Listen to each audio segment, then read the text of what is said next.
sa Pilipinas. NBC Manila Broadcasting Company.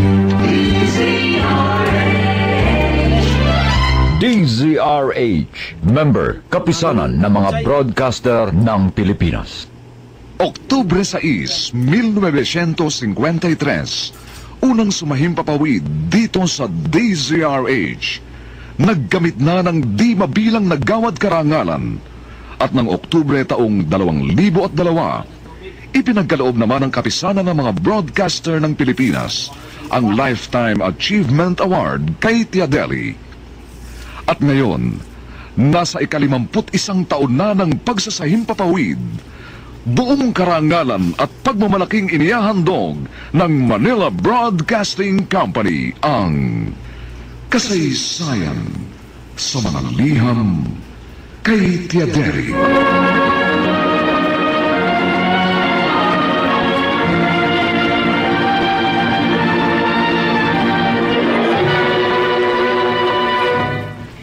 Itong inyong Tia Deli.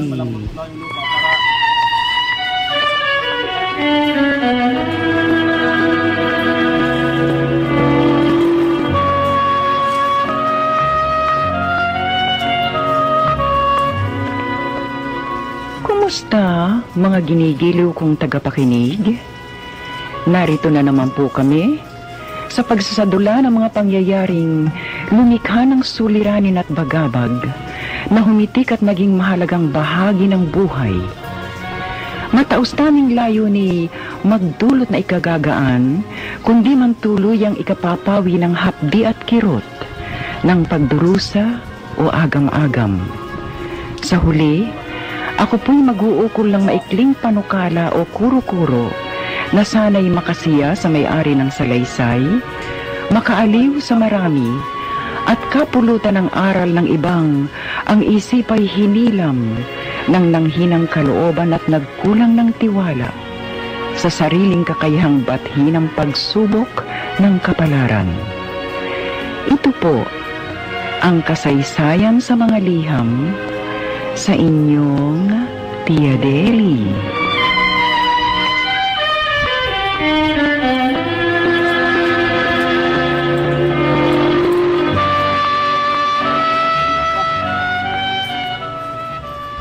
May salita sa wikang Ingles, if you can't fight them, join them.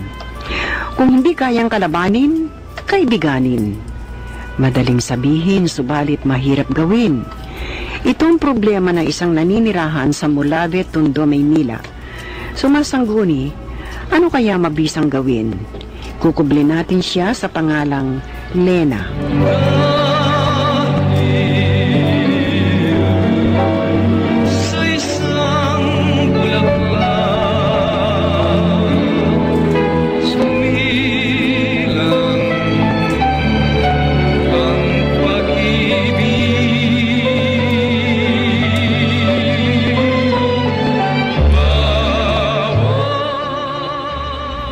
Dear Tia Deli, 4 na po ang aking anak. Masasabing walang problema sa asawa sapagkat napakabait at mapagmahal ang asawa kong si Bobby. Malaki ang bahay ng mga biyanang ko, kaya ang bahay na yon ay hinati sa 2 magkapatid. Wala naman ako naging problema noon sa mag-asawang Anton at Sonia. Hindi nagkaanak sina Kuya Anton at Ate Sonia, kaya sila'y umampon. Sa kanilang ampon, nagsimula ang problema ko. Ang bulaklak ko sa... Sinong pabigtar sa bulaklak na tanim kong rosas? Ma, si April po. Ano? Opo, nakita ko po siya kanina. Kinuha niya yung bulaklak ng tanim po ninyo. Naku, umira na naman ang kakulitan ng batang yun. Naku, talaga. Bakit? Si April pinikta ng bulaklak ko. Hayaan mo na. Bata yun. Kahit bata, dapat tinuturuan ng matatanda. Tama na. Yung puso mo, baka malaglag.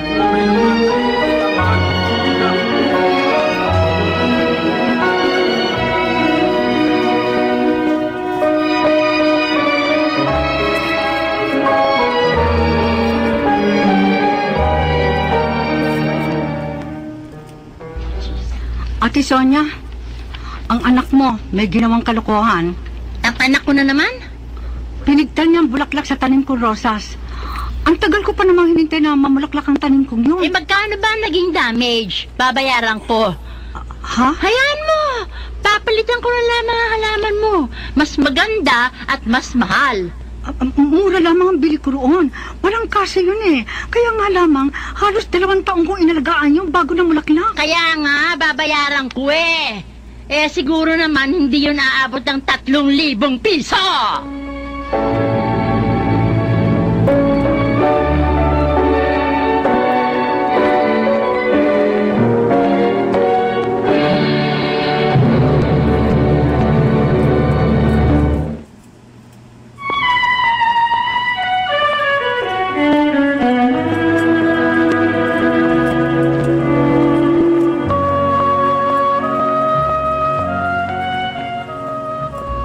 Konsentidora si Sonia sa kanyang anak-anakan. Lagi itong kumakampi kaya lumaki ang ulo ng bata. Maging sa paaralan, naging sakit ito ng ulo ng kanyang mga guro. Bobby, Manuel, ikaw na nga sumundo sa anak mo. Isasabay na yun ni Kuya Anton. Maya-maya lang narito na yun. O ayan, may pumapasok na kotse sa garahe. Kaya si Kuya na yan. Oh, ayan. Ayan ang anak mo. Paano po? Oh, May. Oh, bakit ngayon lang kayo? Oo nga. Kasi po si April nadala sa principal's office. Ha? Bakit? Sinaksak po kasi niya ng ballpen yung classmate niya. Ha? Nagkaroon po ng sugat. Dinala sila dun sa principal's office. Ganon? Teka, tama na yung chismis. Tiyak, gutom ng anak mo. Pakainin mo na.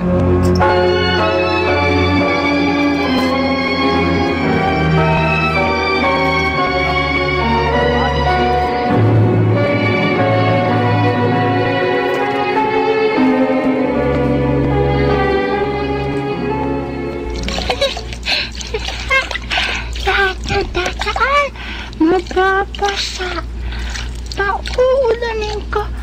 Ang lakas ng tulo sa hose ng tubig. April! Sandali lang ha, dadaan ako. So, Ilayo mo muna yung hose ng tubig. Ibaba mo. ayaw ko yata. Ang gusto ko, pasain ka rin, oh. Ganito. Naku, wag, goy! Nakabihis na ako! Wag! Goy! Sige, maligo Tingnan mo ka nangyari, ulit. oh! Maligo ka ulit. Alam mo. Dapat magkita mo, ha? Halika rito! Halika, ha? Wag! Salbahin ka! Salbahin ka! Gago! Aba, Gago! marunong ka pang magmura ngayon, no?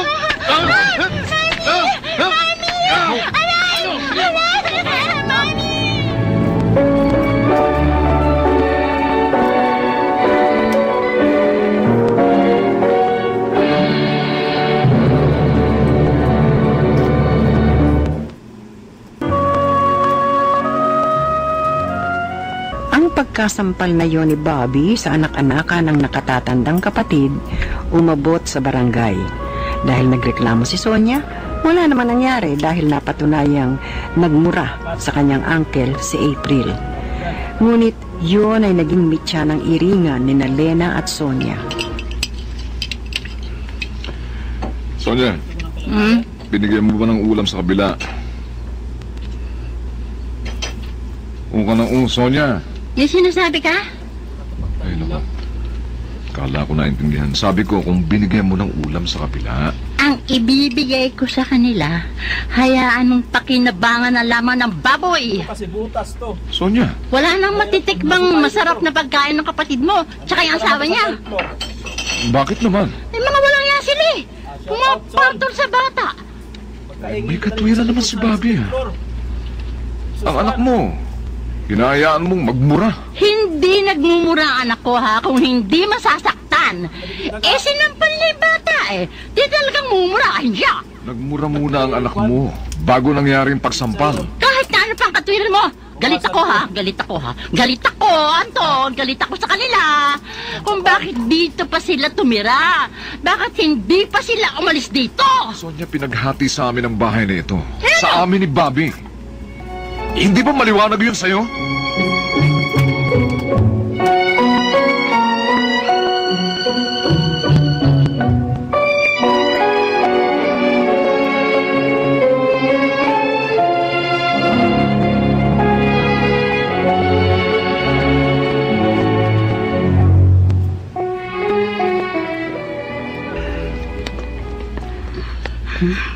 Kung bakit naman nasa labas ang pilas kong masungit.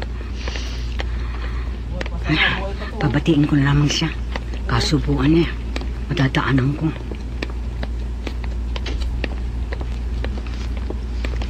Ate? Che! Oh, Diyos ko. Dagdagan mo pong pasensya ko. Dagdagan mo po.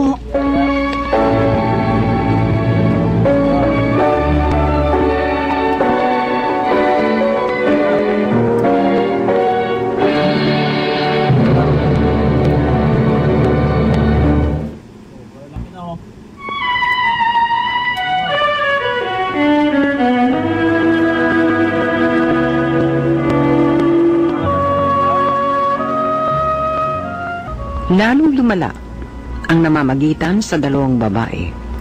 Mataas si Sonia at kahit mismo si Lena na ang bumabate, binabaliwala ito ni Sonia. Kaya nagpasya si Lena, humanap ng bahay na malilipatan. Bakit naman gusto mo umalis sa bahay na yun? Bahay yun ang biyenan mo.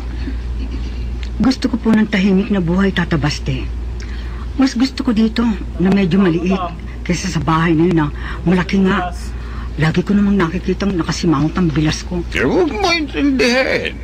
Pwede po bang hindi ko intindihin? Lena. Gusto ko na po dito. Dito sa paupahan ninyo, Tata Baste. Ayoko na doon. Lagi naman ako nag-aalala. Away lamang ng mga bata. Pinalalala ng bilas ko. Kumakampi ba ang bayan mo? Hindi po, pero masyadong mabungang ang bilas ko eh. Baka po hindi makapagpigil si Bobby, mapatulan siya.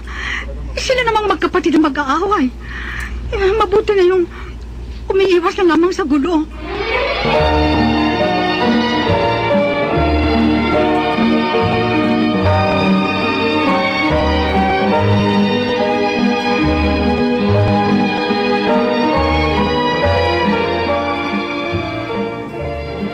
Ano? Umalis na tayo dito, Bobby. Ayaw kong mag-away kayo ng kuya mo. Lena, nagkakasundo kami ni Kuya. Kaya walang problema doon.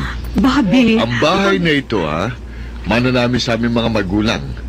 Kapag tayo, parang sinabi mo nang si Sonyang siyang magre-reyna. Pero... Hindi tayo aalis dito. Hindi tayo uupa sa ibang bahay. Dito, isipin mo, libre tayo. Amilyar lamang ang pinaghahatian namin ni Kuya. At huwag kang mag-alala. Hindi konsentidor si Kuya. Marunong umunawa yun. Bobby... Kilala niya ang kanyang asawa at alam na alam din niyang ugali ng kanyang anak-anakan. Nagsisisi nga siya kung bakit umampun pa siya.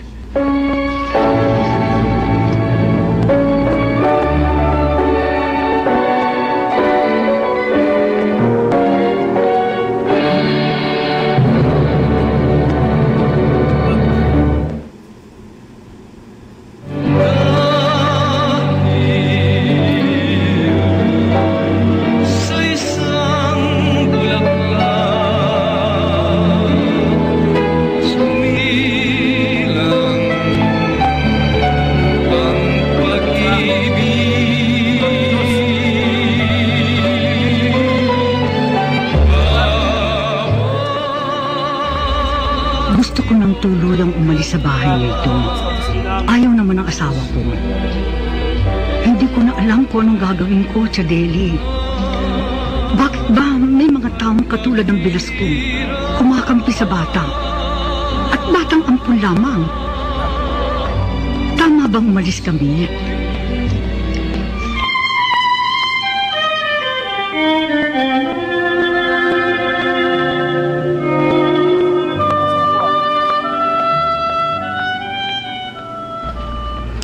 Sa tinawag nating Lena, ito po ang ating maitutugon sa kanyang liham.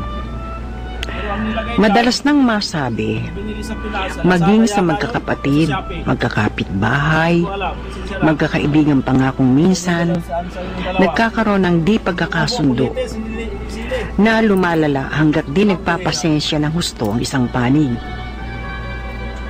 Hindi man, magkakasalpukan yun. Pinoproblema mo, asawa ng iyong bayaw, kinukonsinte ang kalokohan ng kanilang ampon. Gusto mo nang umalis sa tinitirhan ninyo. Nakalahati ka mo ay para sa asawa mo, dahilan yun ay sa kanilang dalawang magkapatid lamang. Ayaw naman pumayag ang asawa mo sa iyong ideya. Liban sa hati sa amilyar, siguro naman hati rin kayo sa konsumo ng kuryente, tubig at wala kayong upa sa bahay ng iyong biyanan. Nangihinayang marahil ang asawa mo sa ibabayad ninyo sa upa dahil ang napakamahal naman talaga ngayon ang upahan sa bahay. Ang bahay bang naturan ay hindi maaaring hatiin ng husto. Ibig sabihin, maghiwalay kayo ng entrada, ng kitchen, ng sala, ng lahat ng partes ng bahay. Kung magagawa yan, pabakuran nyo na rin ang saganang inyo at nang hindi makapamerwisyo ang sinasabi mong salbahing ampon ng iyong bayaw at bilas. Kung ayaw pumayag ang mister mong lumipat at lumayo kayo, kung hindi rin po pwedeng hatiin na ng husto ang bahay ng iyong biyanan, ay siguro mainam na magsa Dr. Jekyll and Mr. Hyde ka na. Magdalawang personality. Maging pasensyosa at sweet kapag kaharap ang bilas mong konsentidora. At kapag di siya kaharap at namemerwisyo sa inyo ang kanyang ampon, abay pandilatang at banatan ang salbahing bata. Nakulang sa turo ang mga umampon sa kanya. Tiyak magsusumbong yon. Kapag nagsumbong at kinampihan muli, abay maging matapang ka na rin. Ba't ka ba masisilong sa bilas mo? Yan naman ay hindi na kailangan ituro pa sa iyo, hindi ba? Pero kung di mo alam, off the air, kung gusto mo, tuturuan kita. Kapag naman di natakot sa iyo yun, ewan ko na. Alam mo kung minsan, kailangan ng konting golpe di gulat upang mabigyan ng leksyon yang mga nakaiinis sa iyo.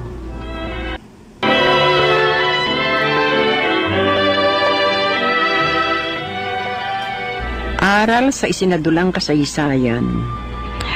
Pagpili ang bata, nakatutuwa kung hindi nakasisira. Pero kung paloko ang inuugali ng paslit at ito'y kinukonsinte ng kwenta magulang, abay kailangan huwag palampasin. Sa totoo, kahit na yata gaano ka-spoiled ang bata, nakukuha naman sa tingin ng mga yan Kung itong tumititig sa kanila, ay malakas ang karakter.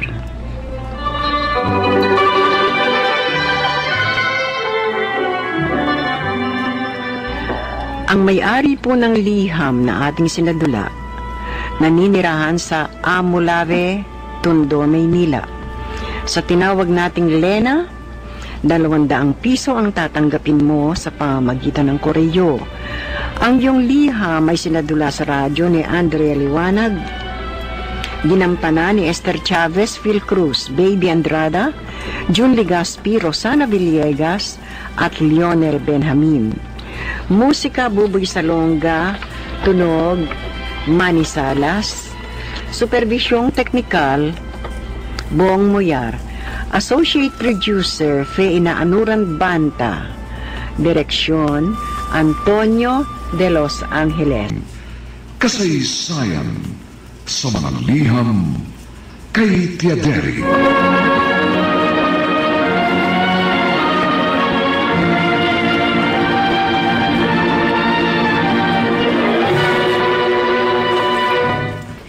Itong inyong Tiaderi.